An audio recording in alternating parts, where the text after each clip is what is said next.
To start making a daily routine or daily ritual, let's begin by asking, what are some of the thoughts and feelings experienced in the morning that we would like to change, adjust, reroute, or transform?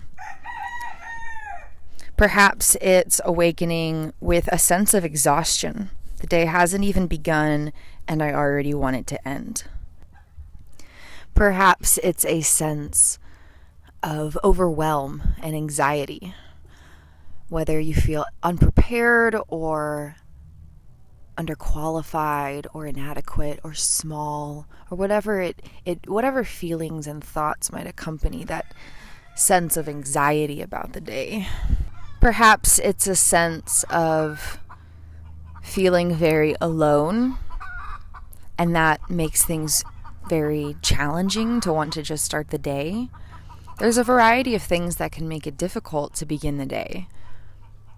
Sleep kind of resets us, and we have to ride with that rhythm and find ways to reset ourselves once we awaken in the mornings.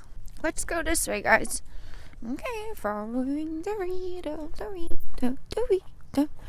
We're following Dorito wherever he may go.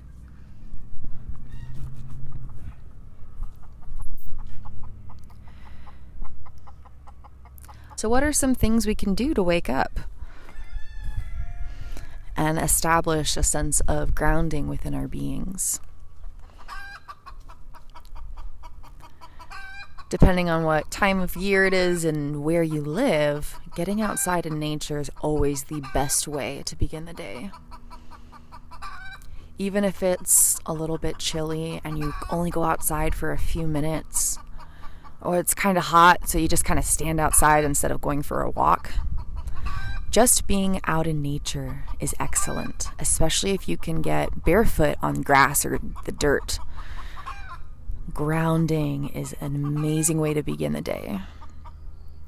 A few things that we could add to a daily routine or ritual would be things like grounding body movement, whether it be yoga or dancing or gentle stretching or even just humming. Meditation is an excellent way to begin the day. And there's a variety of meditations too. So if one isn't quite working or feels too overwhelming or too challenging to stick with, there are other options to try. There's always a way. There's always something new to explore. Establishing a sense of groundedness within our beings moment by mindful moment. What are some things that would help us do that within a daily routine or ritual?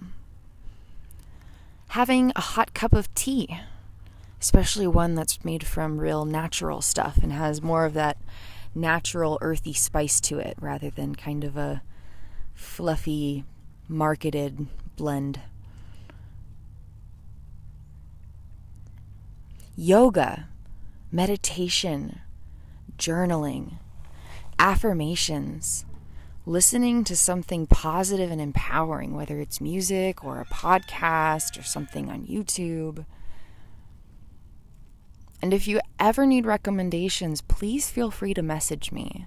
I'm here in this Healing Journey Homeschool course alongside with you to help every step of the way with anything that you need. If you need a little inspirational motivation, you just let me know and I'll do my best to forward you along some recommendations of things that have helped me embrace this healing journey.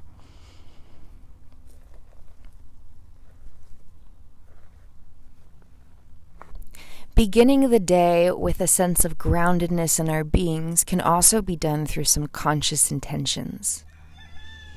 Reminding yourself that you're showing up to the best of your ability, and that is incredible. And that the outcome of the day is not the point. It's not the goal.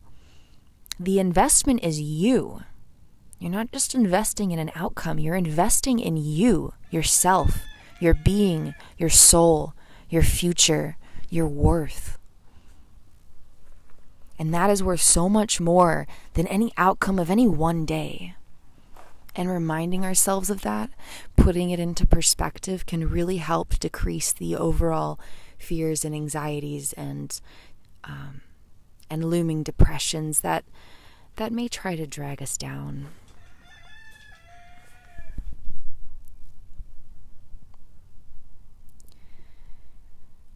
Using childlike playfulness in the morning can also be very helpful. Whether it's doing something silly or cuddling with a stuffed animal or a pet, or dancing around, or putting on a kid's show for a few minutes, or reading a kid's book, or listening to a kid's audio program, or allowing for some free-flowing fun time in nature, climbing trees or just swinging on swings. You're walking around and picking up feathers and rocks. Even from the comfort of bed, you could allow your imagination to drift. Fantasy lands are the best. If we try to drift into a positive fantasy of real life, too many real life worries sink in. So get away from real life as much as possible before getting out of bed. Just within your mind. Allow for a little daydreaming before you get out of bed.